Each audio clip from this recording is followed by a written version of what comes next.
Hi there and welcome to Real Talk Fitness with ANPT. I'm Ashleigh and today's episode is all about resilience and real change. I'm joined by someone whose story is raw and powerful, Bec Miller. Bec has nearly hit the 40 kilo weight loss mark, but what makes her story so inspiring is the journey behind it. Starting on her own, battling through depression and proving to herself that she could keep going no matter what. So let's hear it from her and let's dive in. Hey Bec, how are you? Yeah, well. That's good. Can you share a little bit about who you were before starting this journey and what daily life looked like for you? So before joining ANPT, my week probably involved an hour a week of exercise at soccer training.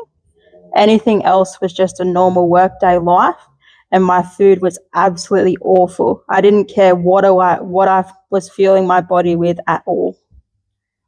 What was the moment you first thought that something needs to change? Actually realising I wasn't able to play with my nephew for any more than 10 minutes without being absolutely knackered and needing a drink and having to stop. Yeah, that's crazy. So did that go on for a while? Yeah, for sure. Yeah. Yeah. And what made you start on your own? Because I know like starting a journey, walking into a place or even reaching out for the first time can be completely daunting. And the fact that you kind of completely just started on your own without waiting for anyone else to come with you, what made you fully just make that decision and commit? So my idea was I was the only person that needed to change habits, so needed to take the first steps on my own. No one was going to do it for me. I just needed to get my shit together and take the step in the right direction. Yeah, that makes sense. Which is, I guess, the right attitude, right? But were you nervous, scared? I would say I actually sat outside the gym in my car on my first day for 10 minutes thinking, what am I doing? Am I doing the right thing? I would have to say I was absolutely shitting bricks, even just entering the building on my first day. and now like you just come here, twice a day. Yeah. Oh, it's your second home. That's crazy. And how would you say that, your mental health affected that ability to take that first step? So this was absolutely huge for me. Was very doubtful, even about fitting in. Even just meeting new people was very daunting and scary. Yeah. And I guess my question, because I'm sure people listening to this would have felt the same way in some aspect. You know that you want to do it, you should do it. And all those feelings and thoughts aside, I guess, you could quite easily have talked yourself out of it. How did you overcome those feelings to finally sort of walk in the door? Like from sitting in the car, from actually reaching out, then sitting in the car to actually walking through the door. What battles did you face? Like how many times did you want to quit before you even started? Yeah, a lot. From my first phone call from Ash, it was like, have I made the right decision? Like, have I got to do this for me? Yeah. It does make sense. And I guess kind of going off tangent here, but from our first phone call, because I know those phone calls can be quite intense from what I've been told, but from that first phone call to actually your first session, how would you describe the journey, I guess, that first couple of sessions, that first phone call? How would you describe it to somebody that might be, looking at your journey and being inspired by it and going, wow, she's doing amazing. Like you've lost almost 40 kilos. We actually hit 37.3 today. What would you say to them? Like what were all those mixed emotions? Like when did it start to feel comfortable? Like all of those things. Like what would you say to somebody? So probably about 3 weeks in of my journey, I was losing weight. I was making friends. But most of the time it's not about losing weight. It's can you lose inches? Are you getting fitter? Are you getting stronger? It's not always about the scales. Like, yeah. that's the thing you've got to realise as well. Yeah. And if you do hit 100%. plateaus, it's like, how can I get past them as well? Yeah, exactly. And I think that's something, obviously being your coaches, that I've taught you, is that there's going to be times that you feel like you're pushing shit uphill. Yeah. There's going to be more of those times and there's going to be breakthroughs. But if you gave up every one of those times, I guess we wouldn't be sitting here with the results that you've gotten today. Yeah. Was there a habit or small change you started with that really gave you the momentum? Like, because that can be quite daunting when people have, what I find, and I think a lot of people probably need to hear this from someone that's sitting on the other side rather than myself, is sometimes it can be daunting. You look at what your end goal is, or you look at where you are, and you kind of like, I've got a long fucking road ahead of me. Like, what small change did you start with? So it might sound like the simplest thing in life, but actually drinking water every day instead of going for a can of Coke. And then make a decision, I was actually going to start moving now. Even if it was just half an hour a day, just going for a walk. You don't have to be in the gym every day to see results. Yeah, so it's just starting with the water, then starting moving your body. Yeah. And did you do that all before you reached out to ANPT? No, not at all. No, it all just sort of happened. Yep.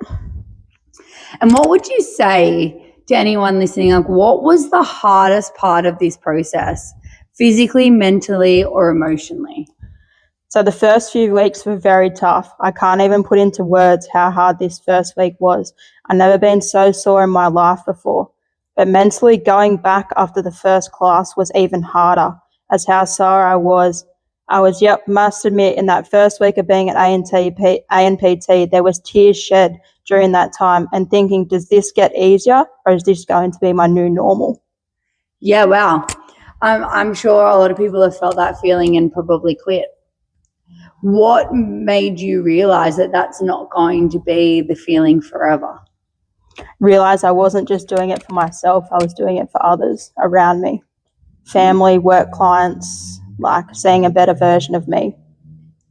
Yeah, which I guess is really motivating in terms of, like, as you said, it isn't always about the scales. Like, that originally, obviously, to feel fitter, to want to play with your nephew was one of the reasons that got you in the door. I guess, what keeps you coming? The vibe in the gym, not just the coaches, but the other gym goers around me. Half the time I wouldn't get through a workout if it wasn't for them. Like high fives on each run, like pushing each other. Yeah. The motivation around the group. Yeah, which is definitely, the community does make a huge amount of difference. When, I'm kind of going off tangent here, but I guess when you first walk through the door, I feel that it can be quite intimidating. Have you been to other gyms before? Yeah. Yeah. How did you find ANPT compared to those in terms of walking in? Welcoming. When you first walked in the door, everyone would say hello to you, ask how your day's been. Compared to other gyms, you don't even get spoken to. Like, the community's just totally different being here. Yeah, which is, I think, a huge part of it, especially struggling mentally on and off. You know, I guess this journey was never going to be easy. You're going to learn a lot about yourself. I guess having that community, I feel, makes a massive difference in terms of who you are today to who you were when you first walked in the door. On the days that the motivation was gone and everything felt really heavy, what got you up? What got you moving? As I'm sure over the last 12 months, there's been multiple times that you probably felt that this is too hard. I'm never going to get there. You know, like, I'm just doing the same thing and I'm not feeling any different. What got you up and got you continuing to move towards these goals?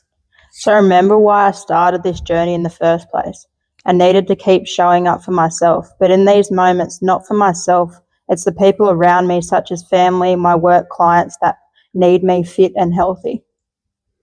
Yeah. So the fact that the healthiest version of you is going to also be the happiest version of you. Yeah. And I think for anyone listening, I think the biggest takeaway from that is exercise isn't just about changing the way you look. What would you say mentally in terms of the last 12 months is, because everybody talks about the physical and we've spoken about that, like we've almost hit 40 kilos, which is massive, you know, doing it on your own, day in, day out, hitting bumps along the road. What have you found mentally, growth-wise, that you've had since challenging yourself and since joining an ANPT? So there was a lot of down days before I started ANPT, but actually now decreasing my antidepressants as well from joining the gym. So that was a major win as well, because I was in a much happier place as well. Yeah, see, I think a lot of people just see the physical side of it. They don't see, you know, they might be coming here and they might not be achieving the weight loss that they want because their food might not be on point or their life might be stressful. And I feel that a lot of people need to hear it from you, that the mental well-being that you get from moving your body, from being part of something that's just more than just a gym, I feel a lot of people forget that. So to hear it from you, not only you are where you are, but your mental health has also improved. So even if we weren't sitting here almost 40 kilos lighter and only 5, you still had huge growth that people seem to overlook in terms of the journey. What do you feel in terms of your mental health? Like, what do you feel stronger now than before you started exercising? Have you found that your mental strength has relayed in your daily life? Yeah, definitely. And definitely committed, like showing up every day. There was days, I just can't be bothered. But now, like, I want to be in the gym. I want to be here. If I miss a day, it's like,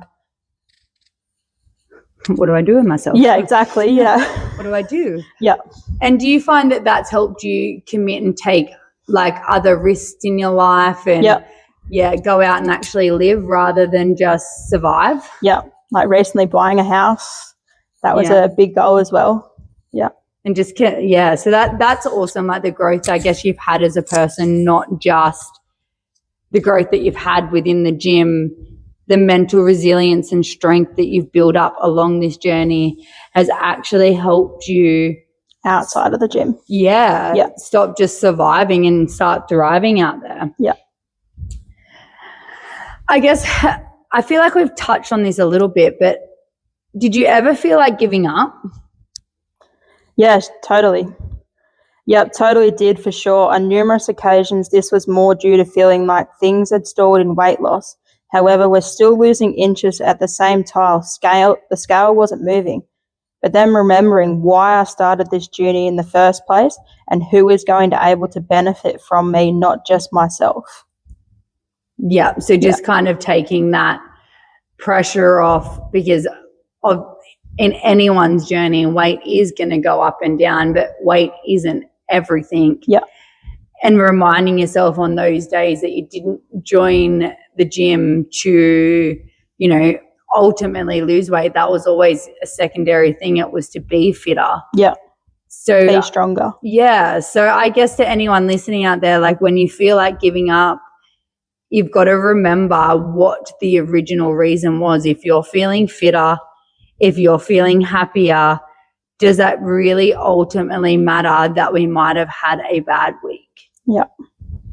What stopped you from walking away? I'm sure there's multiple times that you, in the last 12 months, just wanted to walk away and it could seem like the easier option. What stopped you? Probably the drive that I've built up in myself, saying, well, no one else is going to do it for me. Like, I need to be in this gym. I need to be around people, like, not just for my weight loss gain, but like the mental health, like being there, being here every day, just about as well. Yeah, no, that definitely makes sense. I guess, how do you deal with, for anybody listening that, might be starting their journey, might be halfway through, or might just feel like they're on that monotonous treadmill, is how did you deal with moments of self-doubt, like that voice in our head telling you that you can't do this, you'll never be able to achieve this? I'm sure that you've battled that. I know I have personally. But how did you deal with it? So when I first started ANPT, it's like realizing how far I'd come in that short space of time. And it's like, imagine if you were still there compared to where I am now. It's like been a massive jump. Yeah, so that every time you sort of doubted yourself, you just remembered, well, look where I am now. If I stop now. Yeah. There's no backward step.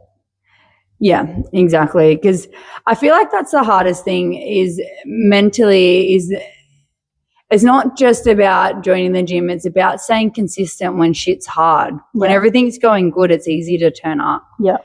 And I think there is a lot of expectation, I believe, when people come in, I just want to lose this in this time. And it's like, well, there's more to training than just weight loss. What are some other things that you've gained throughout this journey, Bec, other than just, becoming the healthiest and, the lightest version of you? The friends I've gained, the friends around the gym that I've gained, they've been massive. If I didn't have them around me, I probably wouldn't have showed up every day like I do. But them being around me, helping me, even just having a chat, even just venting. You don't have to be working out, even just chatting to each other. Yeah. Has been a huge, huge thing. Yeah, having somewhere where you can come and just, even just move your body lightly. Not every workout has to be 100%. Yeah. Can you share a time that you felt like you've slipped backwards? I guess people see where you're at now and see where you started. They don't know a lot about what's going on in between. Can you share a time that you felt like you've slipped backwards and how you found the strength to reset and restart and keep moving forward? So, this is going to be very raw for me, and something to this day, yes, I struggle to talk about that basically. So 5 years ago now, I hit rock bottom in my life mentally. I had suffered a significant knee injury while playing soccer at 28, being told it's best you don't play sport again as you'll be in constant pain. Anyone that knows me, sport was my life, to playing soccer and cricket. But after sitting out of sport for nearly 18 months, recovering from surgery and rehab was very tough days and had to seek professional help. But even in this journey, it may have looked like sunshine and rainbows, but it has its rocky moments. So about 3 months into my journey, I was thinking the exact same thing again, only a few years later down the track. I had actually messaged Ash, probably still remembers the conversation, and I was like, I can't do this anymore. I'm not coming back to the gym. I can't keep doing this. It's too much at the moment. However, after having a week off the gym, I realized how much I needed the gym and the people around me. I was completely lost. I didn't know what to do with myself. And then I realized, nope, I need these people around me to keep me on track and keep me accountable, even though it wasn't going to be easy to get back. Yeah, that's crazy to, the person you are now, to encounter something like that now. Would you say your mindset and how you would deal with that would be completely different? Yeah, completely different now. Actually reaching out like to Ash or getting professional help. And that's exactly what I had to do 3 months into my journey. Yeah. And see, people don't see that. People only see face value. And I think that's why, to anyone listening, I feel like it is really raw to hear what it is like on the other side. You see this person transform in front of your eyes. You don't see what goes on behind closed doors. And that's often the struggles, the doubts, as Bec just, shared with us, is that hitting rock bottom, and 3 months into her journey here at ANPT, hitting rock bottom again and being able to recognize, you know what, this isn't the answer. I'm not gonna move forward, and I'm not gonna grow as a person if I just throw in the towel now. What's one myth or misconception about weight loss that you've learnt over your journey? That in my life, one cheeseburger or some squares of chocolate will not derail my progress. It is okay to enjoy these things at times. Yeah. And I think a lot of people think that, right? It's that all or nothing approach. Like, right, that's it. I'm starting the gym. I'm going to eat clean. I'm not going to do this and I'm not going to do that. And they're generally the people, like I know over the last 14 to 15 years in the fitness industry, they're generally the people that don't last. They don't see the value in consistency. When I first started, I must admit, I was totally like that. I was like, I can't eat this. I'm going to let Ash down. I can't do this. Yeah. And how did you seem to overcome that mentality and realize that at the end of the day, it's not a huge deal? Thinking, I need this in my life, because if I'm going to eat healthy the whole time, I'm going to be absolutely an awful person to be around, basically. Yeah. And I guess that's that thing, right, from surviving to thriving. Like, you know, in our culture, I guess we celebrate a lot around food, and it's unrealistic to think that you can't enjoy those moments or enjoy that birthday cake. Yeah. Enjoy a dinner out with the family. Yeah, exactly. Like, it's not just about being strict always. So I guess, do you have any other sort of myths or misconceptions that you think that you've learned along the journey that others can benefit from that are listening in today? You don't have to work out every day to do this. If you're busting your backside in every workout that you're doing, you don't have to be here all the time. On them other days, can you just go for a walk? Like, you don't have to be here every day, as much as we love the place. Yeah, 100%. Yeah. Because when you first started, let's go back to then, like, obviously what you do now wasn't what you started with. No, I was three days a week. Yep. Yep. And I think I do recall having that conversation, is that you know, 3 is a minimum to see results. Now you're here, 5, 6 times. Yeah. So, 5 in a park run. Yeah. Yeah. And twice one day. I think people see that and go, that's what I need to be doing, rather than realizing that that's not how you started. Yeah. You didn't just turn up and train 5 days a week. Like, you said your first week you were sore, you cried, it was a struggle to turn up. Imagine if you put yourself through 5 days first up, you wouldn't be here right now. Yeah. But that's the thing. My journey is different to someone else's. Everyone has their own journey. It's how you apply yourself. 100%.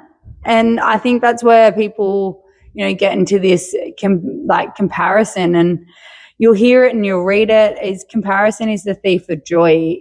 Is, you giving 100% is different to the next person giving 100%, but it never should be taken for granted that, that you aren't doing 100% because you aren't doing the same thing. It looks different no matter what.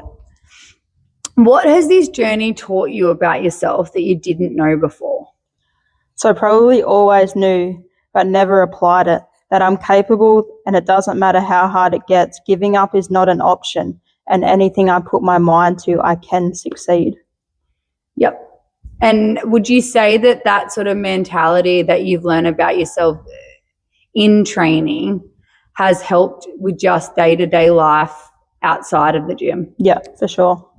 Yeah. See, these are all the things, again, just coming back to that, to anyone that's listening, these are all the things that you don't see or people don't value when it comes to working out. Isn't just about the way that we look. It's about how we live our life, the mental resilience. I say it to all my participants all the time, and I'm sure Bec can vouch for this. I've really said it to her a couple of times, is the reps that you didn't want to do is building that resilience and teaching that confidence that you are capable of doing whatever life throws your way. How has merely losing 40 kilos changed your confidence and your daily life? So knowing now I can actually do things previously I wouldn't even have tried before or even attempted, I would have froze. Suffering a knee injury previously, surgeon had said 1 kilo of weight loss equals 4 kilos off my knee, only walking, not running or jumping. But also having a thyroid condition and having that controlled due to the weight loss, as well as being a huge win as it was a battle. Constant blood tests, medication changes was endless. But also now being able to go to work and still have the energy to still be able to go to the gym after as well has been huge.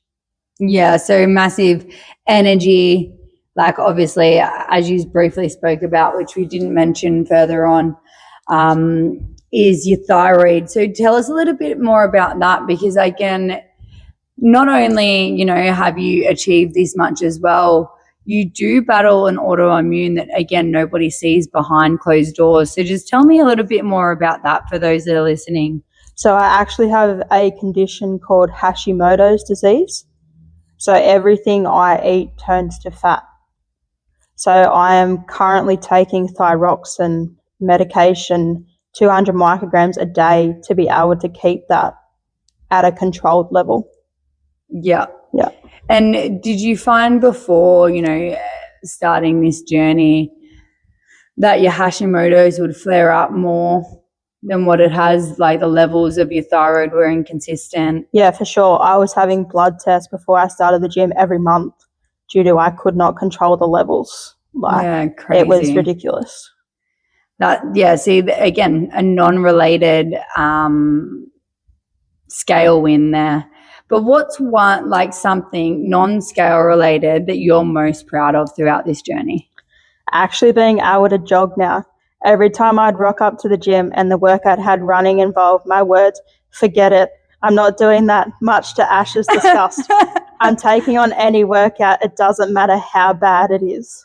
Yeah, that's actually gold. I do remember, forget it, I'll never run. And now we're getting park runs. And now you laugh at me when I say, oh, yep, one day we're going to get, 30 minutes. You're like, you're dreaming. Literally. Yeah. But what was your latest park run? Like 30? 43 minutes. 43, yeah. Come on. We're inching towards it.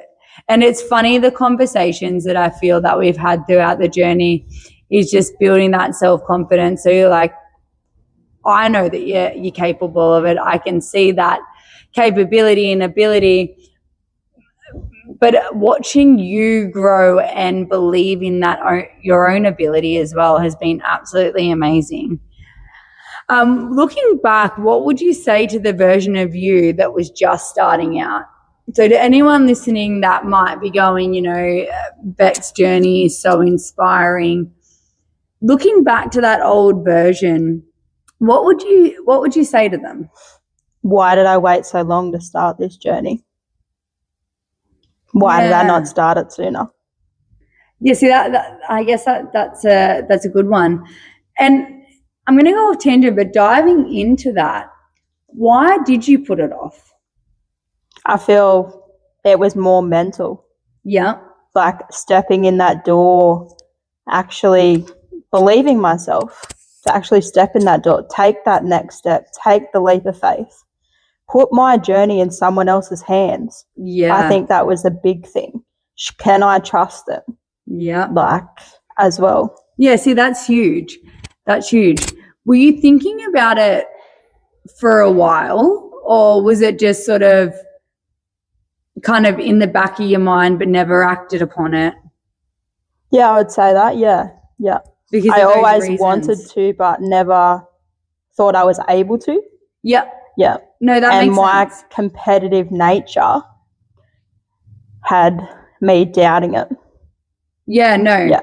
I guess that makes sense. And I guess, with having the knee and being told what you'd been told, and then, the Hashimoto's and your thyroid, quite possibly, yeah, it makes sense to know that belief just wasn't there. Yeah. So if looking back, if that's the one thing that goes through your head now is like, why didn't I start sooner? To anybody out there that is feeling in this same position, what advice would you give them? Don't be afraid to reach out. Take that leap Even if it's just small steps, even if you're just coming twice a week, like you don't have to be here 5 days. Yeah. Like taking that leap, taking that jump, like. And believing in yourself, would Yeah. you say, like, Yeah. it's not, doesn't. And feeling like you belong, not Yeah. just believing in yourself, but belonging in that environment. Not being embarrassed to rock up to the gym, like, is another thing. See, that's huge. Yeah. That's huge. And these are all the things people don't see on face value, is that it can be daunting. You can feel like you can see all these people that have probably been here for years and think, oh, this isn't, like, you know, I don't belong. But all those people were once in the same position that you were, that people might be listening that are in that position. I feel that people forget. People forget what it's like to be in your own head, to not have any self-belief. We're all, would you say that, and I've always said this, but again, hearing it from someone that, you know, has just recently experienced this journey, is that we're all capable of whatever it is that we want to achieve. Yeah. Would you agree? Yeah, totally. We can all do it. You don't have to be lifting 100 kilos. You can be lifting 30. Like, it doesn't have to be 100 kilos. You can go at your own measure. Exactly. Yeah. Yeah, 100%. So if someone that's listening right now that feels stuck, depressed, or just doesn't believe they can change, what advice do you have from them, being so fresh and raw, and still, you know, I know that we still have a little bit of our journey to go, and, you know, this is just the beginning, really, because the world's our oyster. Like, our goals change all the time. But someone listening right now that feels super stuck or depressed and just doesn't believe in themselves that they can change, what advice would you have for them? So take the leap. You'll not regret it. The support around you from coaches and other gym participants is second to none. Every session, someone is there patting you on the back and backing your ability. You just got to have that drive and belief in yourself. Yeah, which I guess is the hardest part, right, is that people, you know, either want a quick fix, or they don't believe that they can do it, or the road looks so long. Like, you know, again, sitting here 40 kilos lighter, I'm sure that could have been daunting 12 months ago. Yeah, for sure. You know, but it was step by step, day by day. Rep by rep. Yeah, literally, it's not a race. So I guess, what's next for you? What goals are you working to now? What is exciting you, Bec? Tell us a little bit about what's next. So my biggest goal is to finally get under the 100 kilo mark, and also attend a scuba diving day in the upcoming months. So when I first started the gym, this was a huge goal for me. But being fit enough now to attend this, I'm so excited about, and completing high rocks. Yeah. So the high rocks goal, like, this is just for anyone listening, is that's a goal that come along in the journey. You don't have to have all the answers. And, you know, we're literally months away from scuba diving. A funny story is, I, you know, opened my mouth and I was like, yeah, I'll go with you when we get under 100 kilos, let alone I'm shit scared of sharks. And then, you know, Bec tells me that there could be sharks there, and here we are. The island's only called Shark Bay. But at the end of the day, that was our biggest goal. And, you know, it wasn't 3 months around the corner. It wasn't 6 months. We're going on, you know, closer to 18 months than 12, I would say.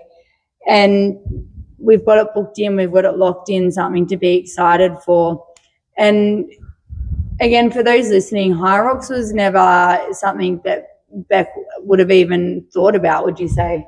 Not at all. Yeah, probably words were not a chance. You ain't getting me to do that. But I guess these goals change all the time. You don't have to have it figured out. You don't have to have all the answers. You just need to start. If you had to sum up your journey, Bec, in one word, what would it be? Drive. Explain. So actually having the drive to actually compete with others now. Yeah. Instead of going, oh, no, they can do it. It's like, no, I'm going to race you and I'm going to do this as well. Yeah. Like, bring it on. Exactly. And would you say that that's developed more as you've gotten more self-confidence? Yeah. Yeah. When I first started the gym, I wouldn't even have bothered. Yeah. Like, it's like, nah, I can do this. I can beat you. Yeah. Yeah. Which is... You're not going to win this battle. I love it. Which is huge because self-confidence is massive. It takes you from just surviving and going through your day-to-day life to actually thriving and living your life. And I think, you know, obviously when I started this business, that was the biggest thing, is creating a community where everybody felt like they belong. And it's not just about the way you look, it's about the way you feel. And exercise, and you said it earlier in today's podcast, is you reduce your antidepressants just by exercising. Is I think exercise is the most underused antidepressant in the world.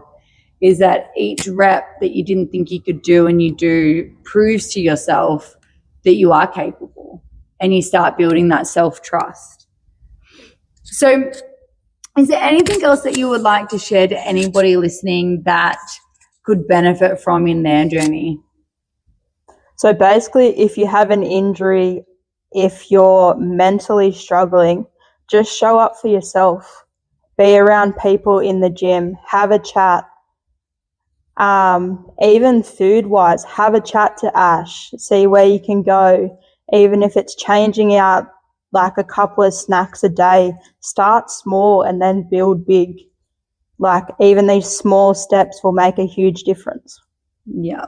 And I think people forget that. They go balls to the wall, rather than small steps. And I think you don't, sometimes when you look at food as well, on that tangent there, is it's not what you have to remove. It could be what you need to add into your diet. Yeah. As I was saying before, drinking water instead of a can of Coke. Yeah. Like, a huge difference. Sounds so simple, right? And people underestimate, oh, how's that going to make a difference? Well, doing that daily over a period of time makes a huge difference. Yeah. All right. Well, thank you for joining us today, Bec. I really appreciate it. And for those listening, that's a wrap of today's episode of Real Talk Fitness with ANPT. If there's one takeaway from Bec's story, it's change is possible, even when life feels heavy, even when your mental health tells you otherwise. One step forward can start a whole new chapter. And remember, your journey doesn't have to look like anyone else's. What matters is that you keep showing up for yourself. If you loved today's episode, hit subscribe and share it with someone who needs to hear Bec's story. You can also follow me at Ashleigh Newburn's personal training for more fitness, mindset, and motivation. Thanks for tuning in. And as always, keep lifting, keep moving, and most importantly, keep it real.